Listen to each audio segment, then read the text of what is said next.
Time to wake up. It's Saturday morning. Find some milk and cereal. Grab a bowl and spoon. No, a bigger spoon. Head to the living room and take a seat on the floor while Joseph and Chris present to you Saturday Morning Cartoon!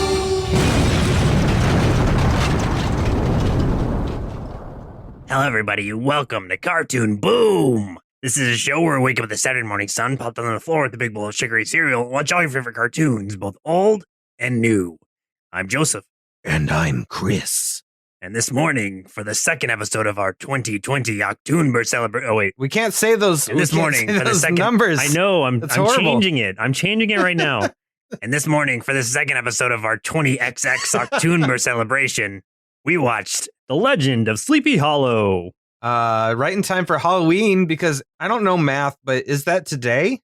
Is today Halloween? No. Well, I mean, like the day that they're listening to this. I'm pretty sure this is Halloween. Yes. Is it? That would be Halloween day. Yeah. Hang on. Halloween morning. Yeah. Happy Halloween. Happy Halloween, everybody. Yeah, we did it, guys. For real this time. We did it. We actually had a cartoon day, Saturday day. God, my mind is broken.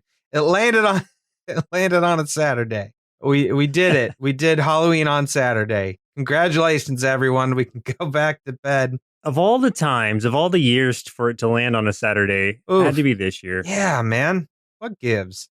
Anyway, you provided this one. Why'd you do that? Yeah, this one is a classic. I think it's one that you really should show any kid around Halloween. Once I saw it again, I was kind of reinvigorated. Like, I didn't know what to expect because it had been years since I'd seen it, but I was like, man, this is actually really good. There are some questions I have about it and maybe some troublesome portions, but I think overall it's great and really kind of kicks off the Halloween season. Yeah, I just love the story, like the legend around Sleepy Hollow itself. Like anything having to do with Sleepy Hollow is a type of media I want to consume, whether it's something like this or stories or like the Tim Burton movie or any kind of movie or comic or anything made in juxtaposition with the idea of Sleepy Hollow and more importantly the Headless Horseman.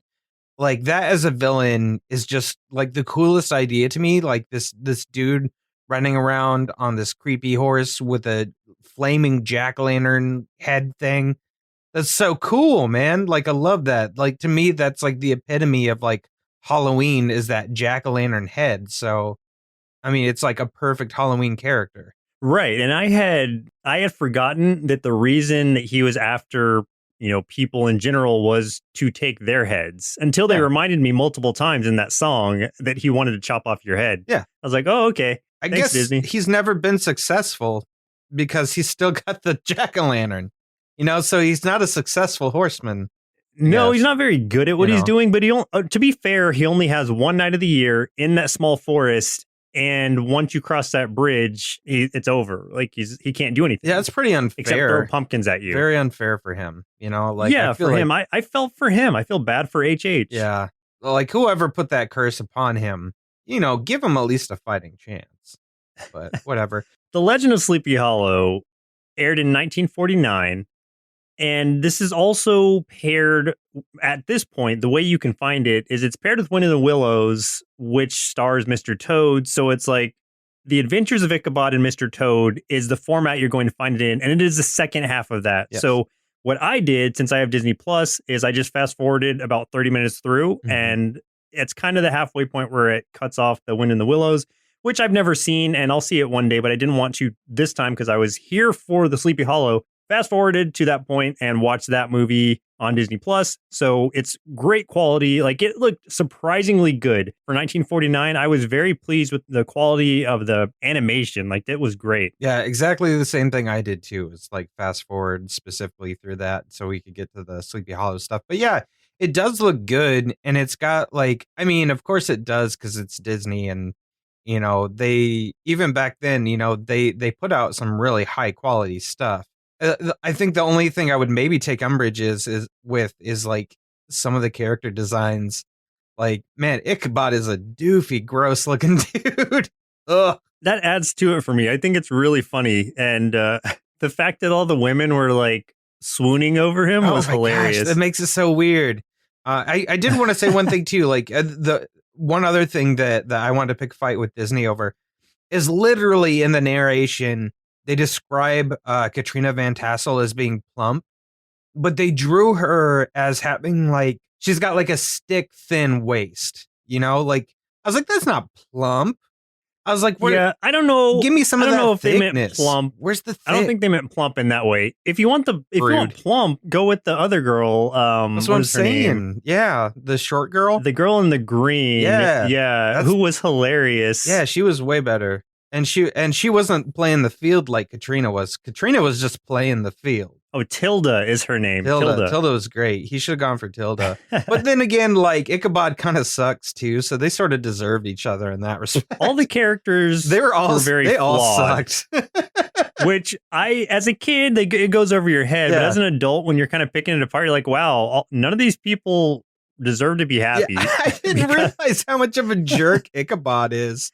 Like, until now, I'm like, oh my God, he's the worst. He is a gold digger. Yeah. He's after Katrina. She's the most beautiful girl in the land, I guess. Or he's always eating, man. He never stops eating. He eats whole pies, whole turkeys, whole chicken, turkeys, whatever. Yeah, he eats a lot. So this is based on Legend of Sleepy Hollow by Washington Irving. Narrated by Bing Crosby, which was awesome. Yes. Co-directed by Jack Kinney and Clyde Geronimi. Produced by Walt Disney Productions. This was just the special that aired multiple times across different platforms.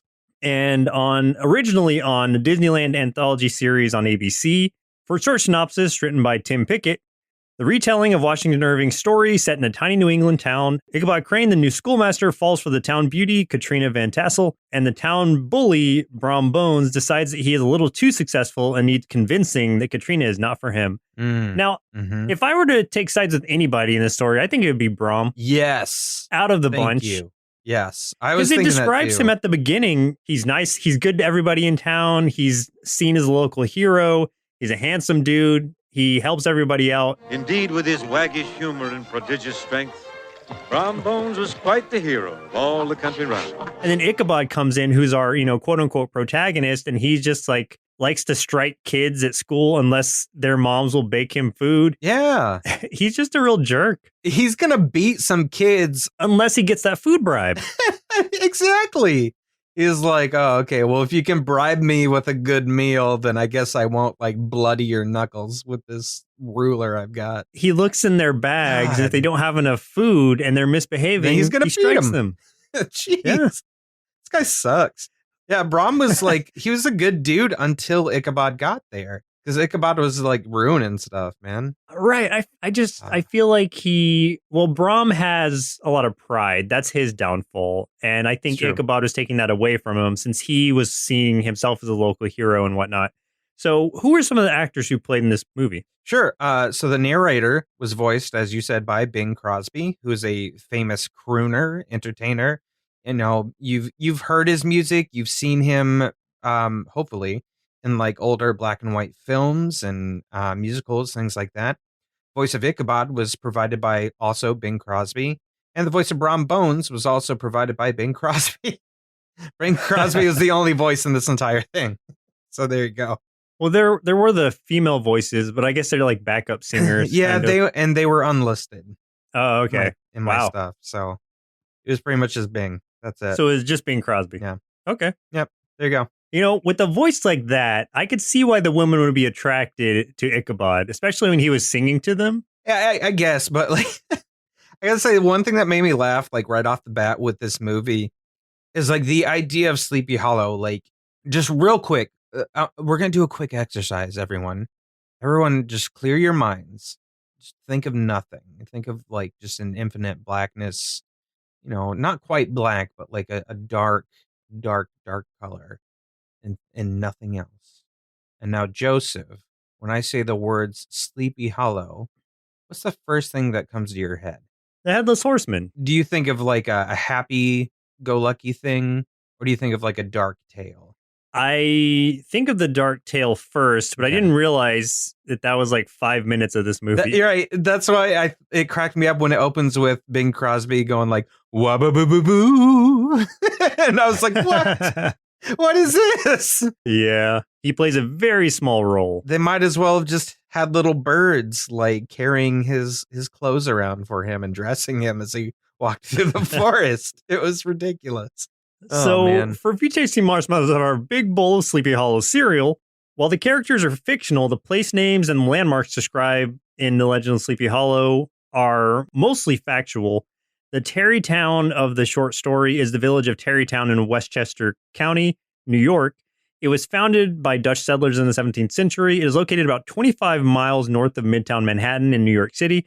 And some of the other landmarks were located in the nearby village of North Tarrytown, which was long nicknamed Sleepy Hollow and was officially renamed to Sleepy Hollow in 1996. And Washington Irving himself was buried in the Sleepy Hollow Cemetery. Nice. Okay. North Tarrytown is now, as of 1996, officially named Sleepy Hollow, which is really cool. And I want to visit someday. I would love to go there. Can we do like a trip and like let's go hit up Sleepy Hollow and also go hit up like Salem? Because that would be great. I was just talking about spending Halloween in Salem. Like once everything clears up, I want to do that. I would love to do that because like I follow someone on Instagram that just did that. They just went to Salem and I saw my ancestor's name on a list out there, you know, like a little thing dedicated to all the people that were hung out there. So yeah, and I was just like, oh man, that's like part of my history. I want to be there so I can like literally go touch things. I was like, oh, my people were killed here. I'm just excited about how much they celebrate Halloween Oh, heck and the yeah, whole man. season, really. October is a huge deal there. Yes. So I want to go. Yeah, let's do it. Let's go. We're going to go. Let's Once go. everything clears up, we're going. Next year, we're going. The song Headless Horseman is considered one of the darkest songs written for a Disney film, much like Worthless from The Brave Little Toaster and Hellfire from The Hunchback of Notre Dame. Notre Dame?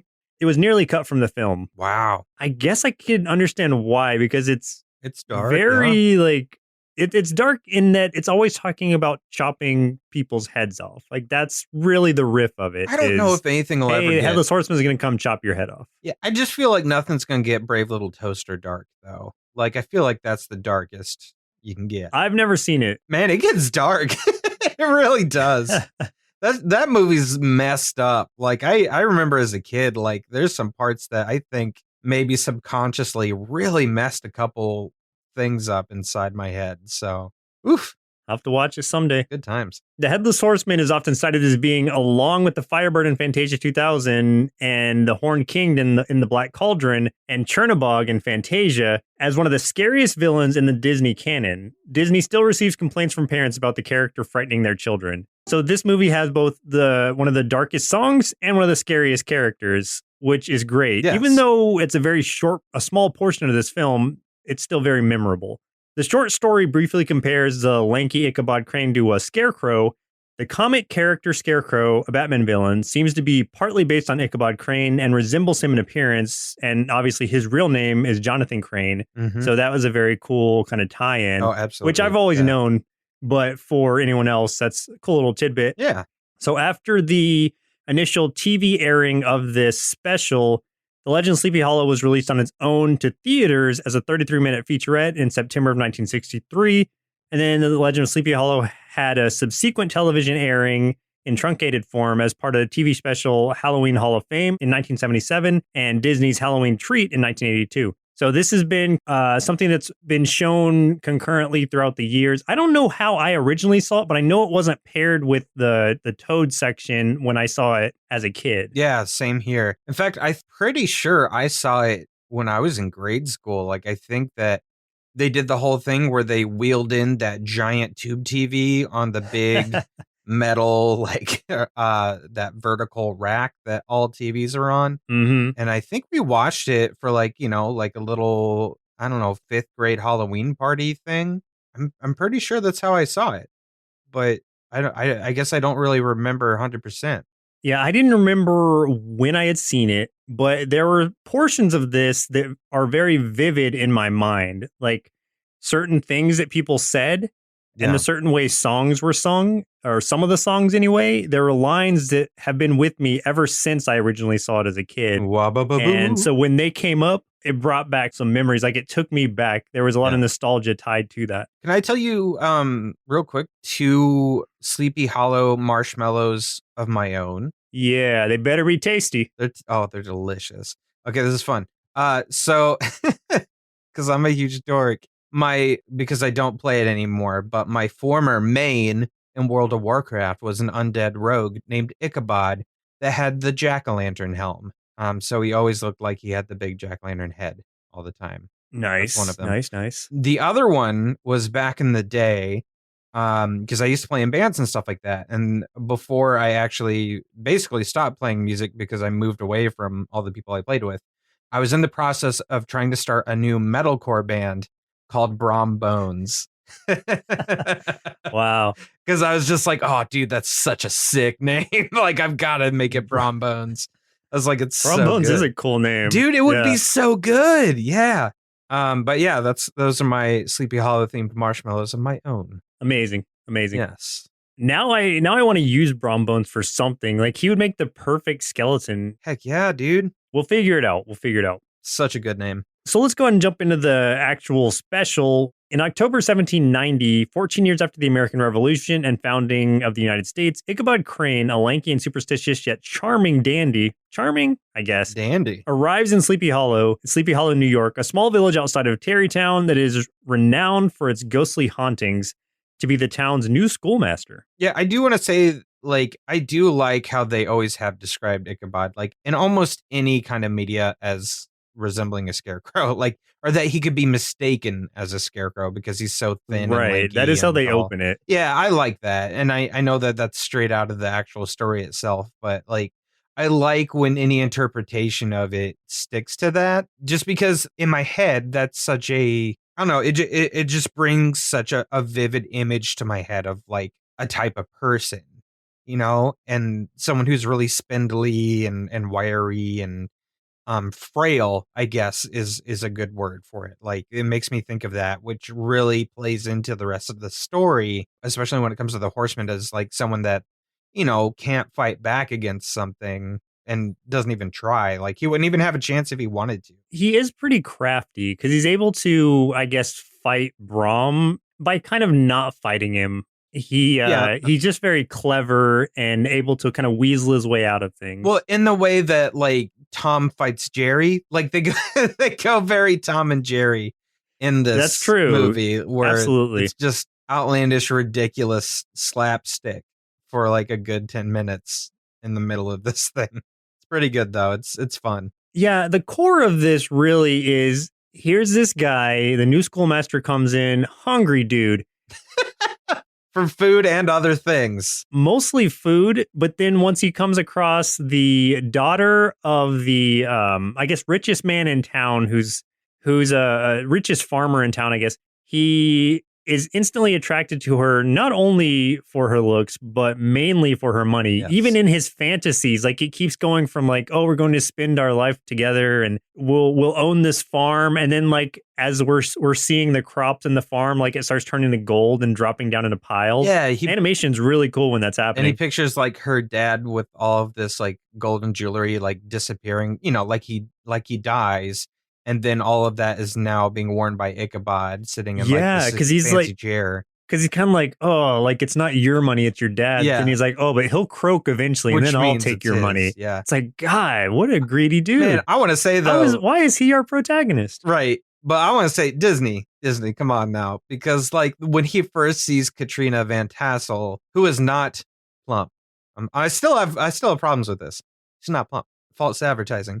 His ponytail that he has points straight up in the air, becomes really rigid. And I'm like, Disney, come on. We know what this means. But then like I was like, oh man, come on. And as if that wasn't bad enough to insinuate what's going on, they show it again 10 seconds later as a flashback. And I'm like, you just did it. We don't need that flashback. We already saw it just 10 seconds ago.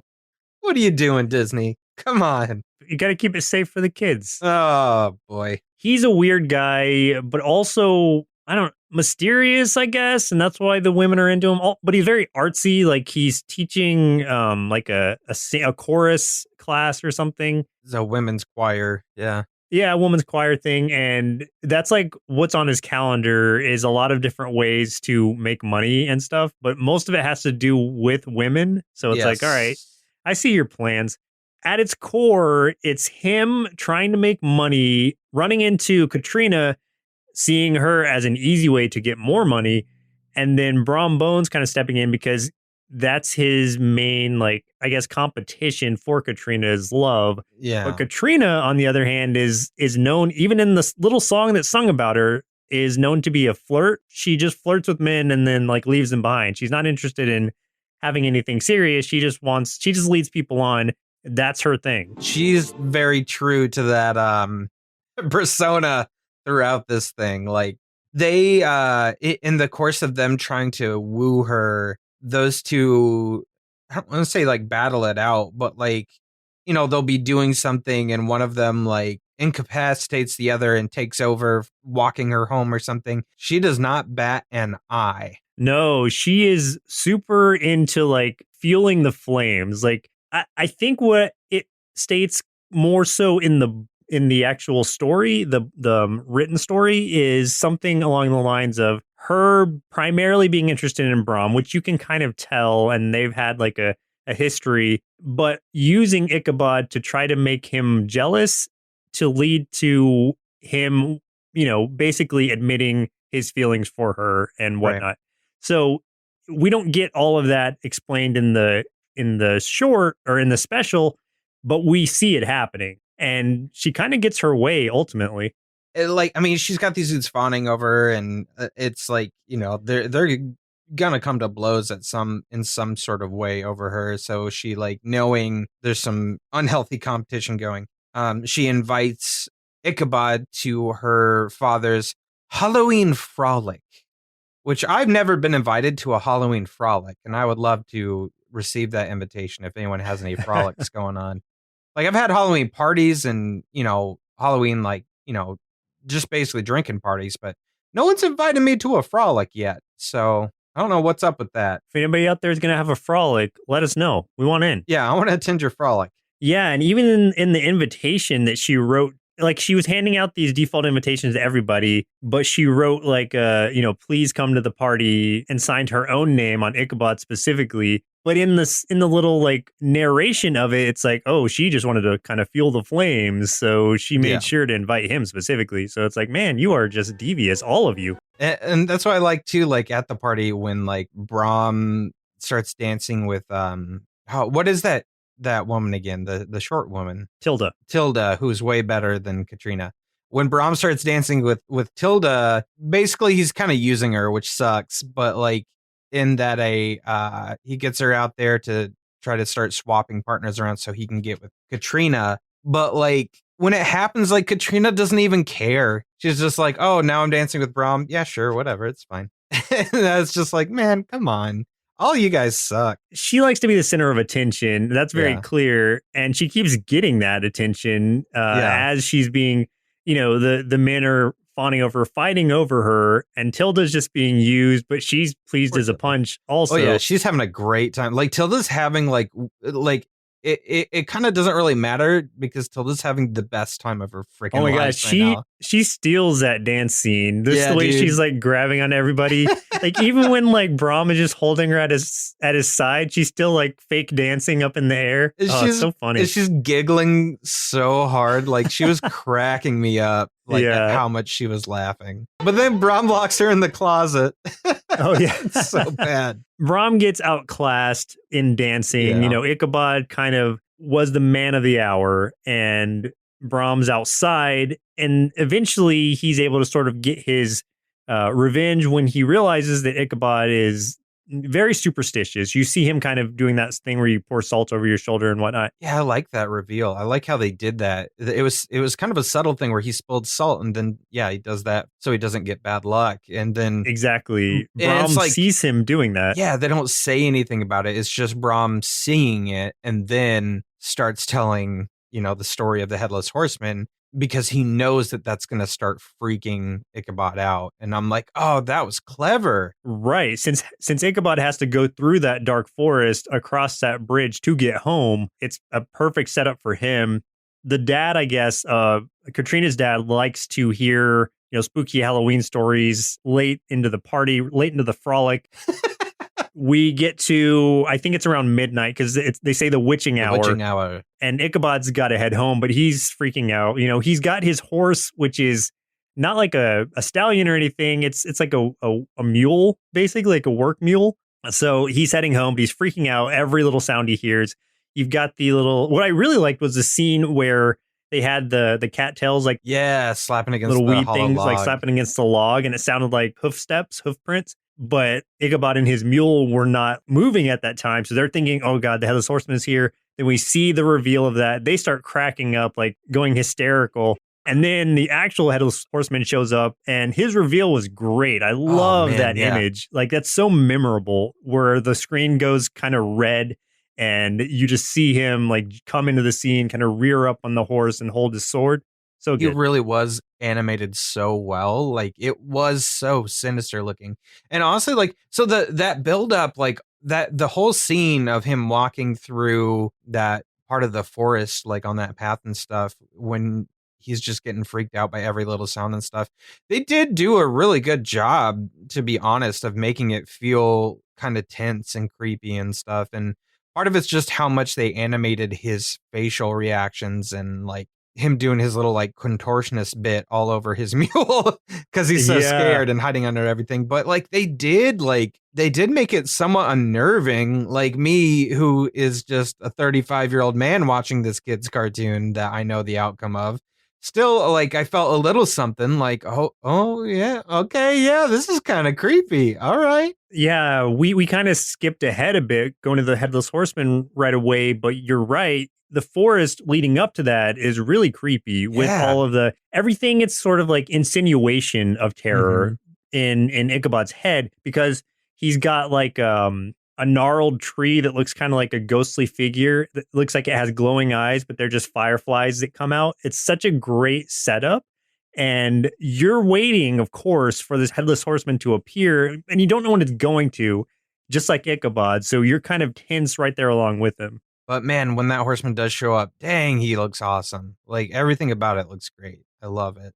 It was a great reveal, great character. I see why it's one of the scariest Disney characters still to this day. And his laugh, very maniacal laugh, too. Yeah, dude, I love that laugh. For some reason, I thought from seeing it as a kid that this movie was, the reveal was going to be, it was Brom. And then, after it's revealed to be Brom, like the real Headless Horseman shows up and does something. I was thinking that whole thing transpired, but that didn't happen at all. It was very quick, and it was very, I say straightforward, but then there's kind of some ambiguity at the end where it's like, maybe this happened or maybe it didn't happen. Maybe Ichabod's fine. So after Ichabod, I'll get to this point. Like, after Ichabod is running from the horseman for a while, after the reveal, like, they are, he gets to the bridge, but then he gets kind of turned around because it's like really muddy, and his mule starts running back towards the horseman. There's some kind of like wacky Scooby-Doo like antics where at one point Ichabod's riding on the back of the Headless Horseman's horse with him, and it's that funny chase that there's goofiness that they extend a little bit just to keep it going, but then he finally does get across the bridge.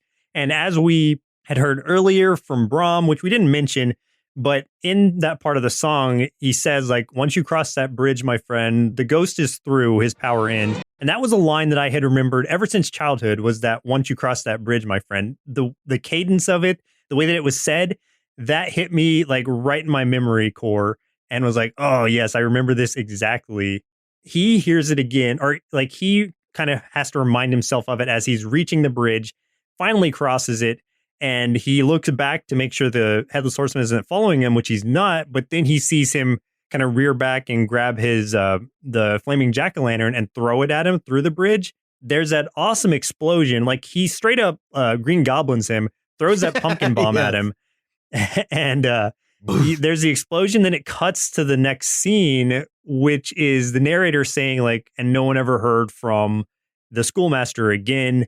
Some people say like he moved on and like married a widow. Oh yeah, they show him with this. He finally got his thick girl, and he's got those 7 kids looking just as ugly as him. Like that baby with his grown man face. Oh my god, it's the disgusting. Real terror of the movie. Yeah, scarier than the Horseman. But then they're like, but also like the Dutch settlers couldn't just settle for that, so they think he was spirited away by this headless horseman.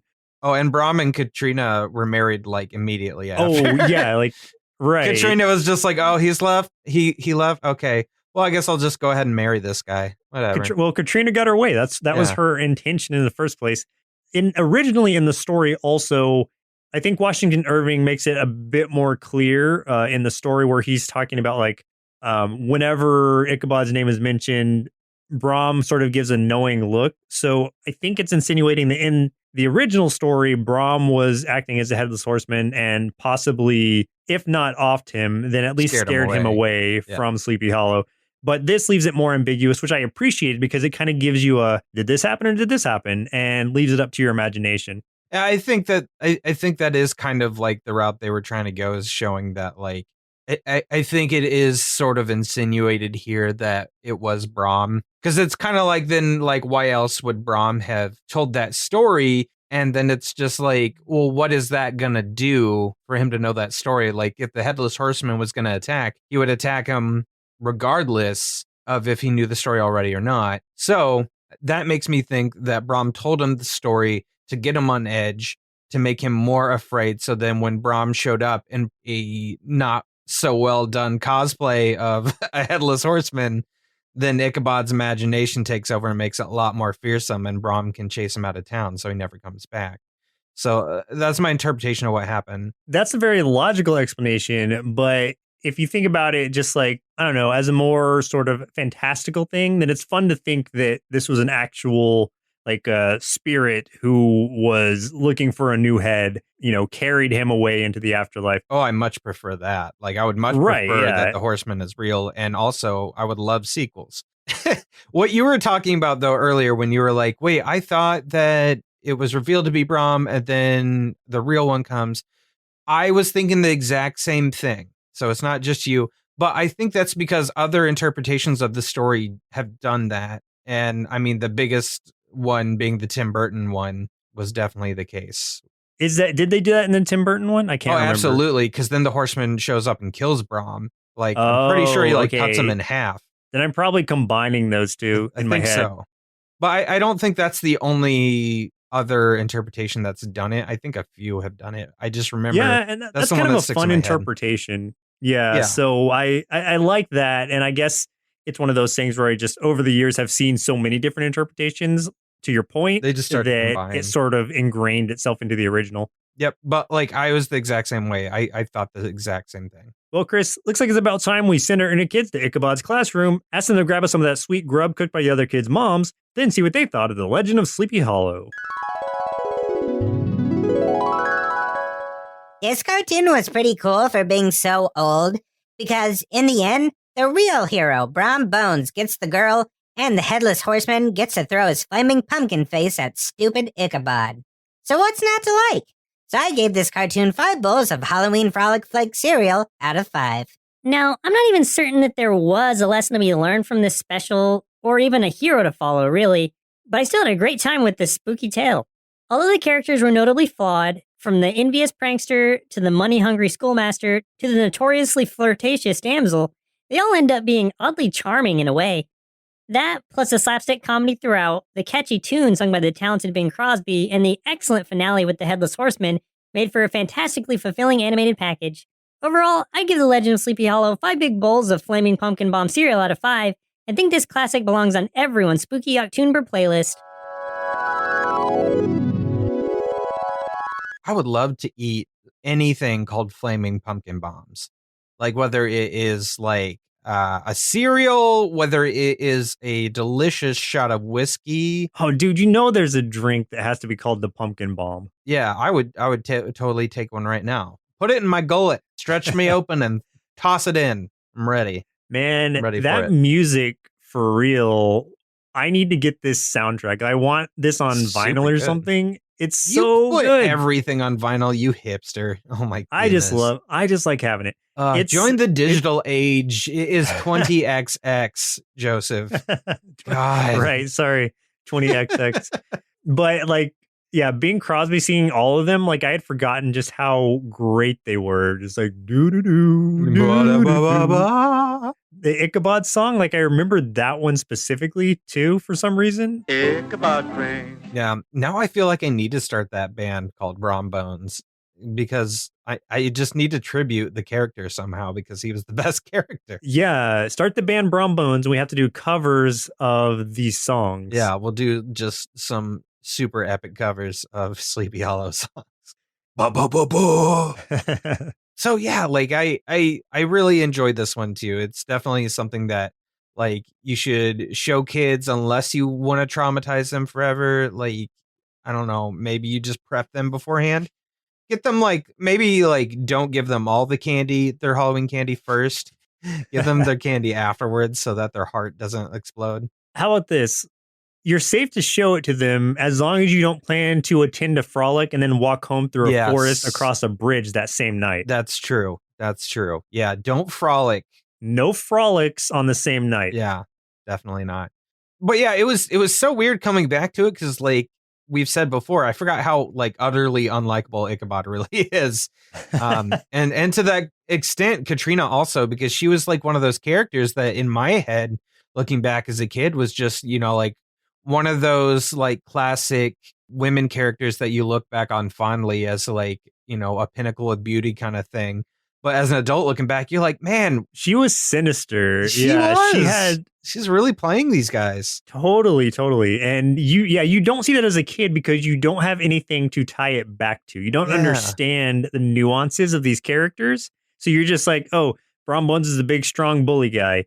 Ichabod's the awkward, skinny dude. Yeah. And Katrina's the, damsel in distress. When none of that, even though that's the way they appear, their characters speak much differently. I think what should be done is they need to pull a Cobra Kai on this.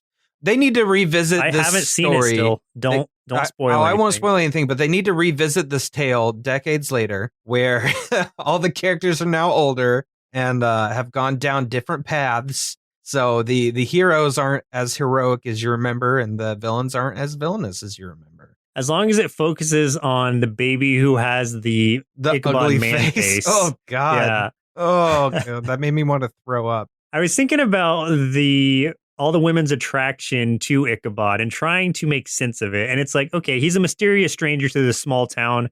Maybe I'll give him that. No. But it's like Brom Bones is already here and he's like the big hunk, like beefy body type. And he was a nice dude. And he was a nice guy. Yeah. He was like helping all the animals out, like helping all his friends out. Well, I guess to be fair, he was giving all the animals whiskey or beer or whatever it was. But if I was an animal, I would have appreciated his work. Yeah, the animals loved it. I would have been like, Whether it was good for him or not. hey, thanks, man. I mean, my liver's probably destroyed, but thank you. You're the man, Brom. You're the man, Brom. Yeah.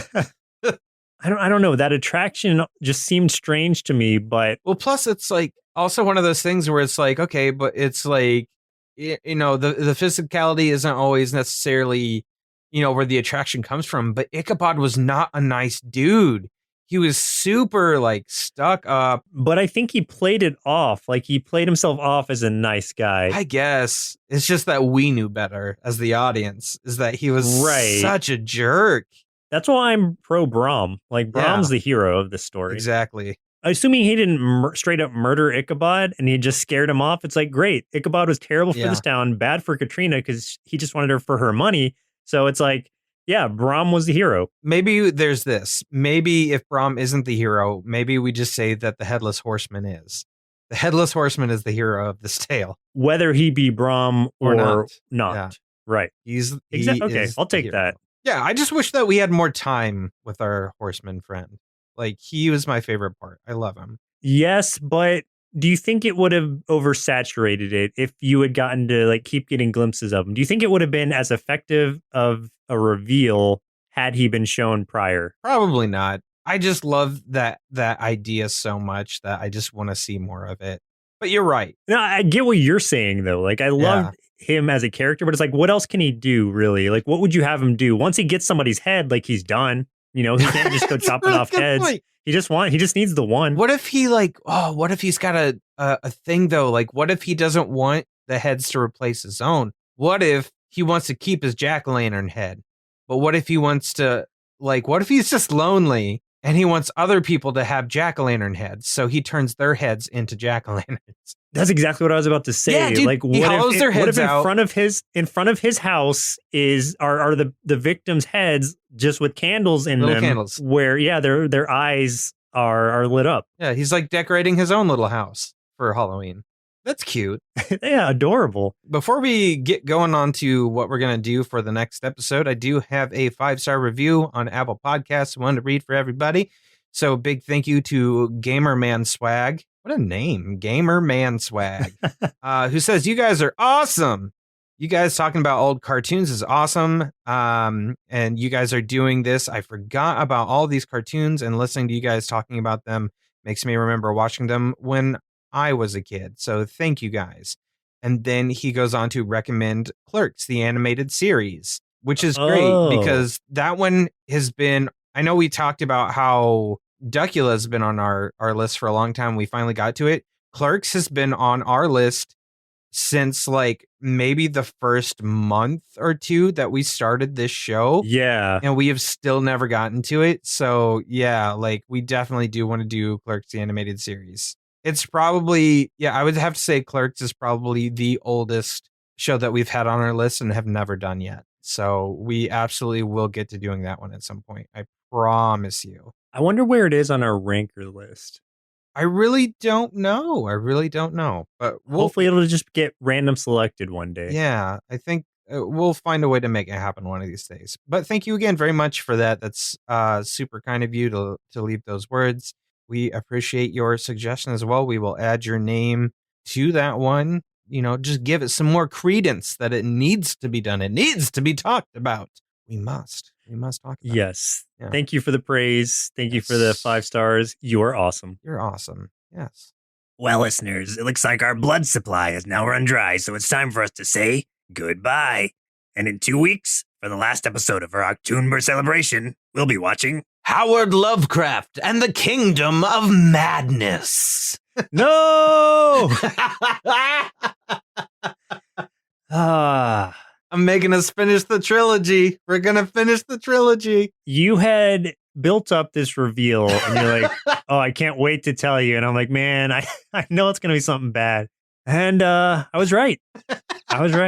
Okay, here's the deal, folks. So we did the very first Howard Lovecraft movie as a regular episode way back when, I think 2 years ago. We did the second installment as a special episode that was not a regular one on the regular RSS feed. So you can't get that one on the podcast platform like you're listening to right now. You have to go to YouTube for that. So you got to make sure you go to our YouTube page. And I can post a link to that if I remember. I'll post a link in the show notes of this one so you can find it. But it's basically a watch along where you get to watch the second movie along with Joseph and I at the same time. So you're Were basically we dressed up for that one? Yeah, we're dressed up. We're dressed up as our favorite Marvel characters. That's right. You're Spider-Man. You're looking like a Tex-Mex Tom Holland, and I'm looking like a Thor that's given up on life.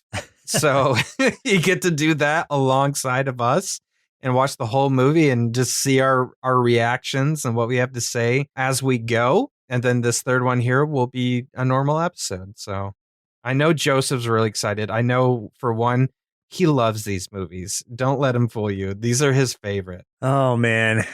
That's going to be something. I mean, you're not wrong. It'll be something. Once again, I'm Joseph. And I'm Chris. And we'll see you in 2 Saturdays.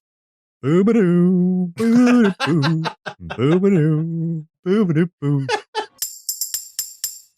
Presented by Nerdsloth. A place for lazy nerds. If you like what you heard, consider donating at patreon.com/nerdsloth so we can continue bringing you quality shows. Be sure to also leave us a review and share your favorite episodes and clips on social media. If you're looking for more content, visit us at nerdsloth.com.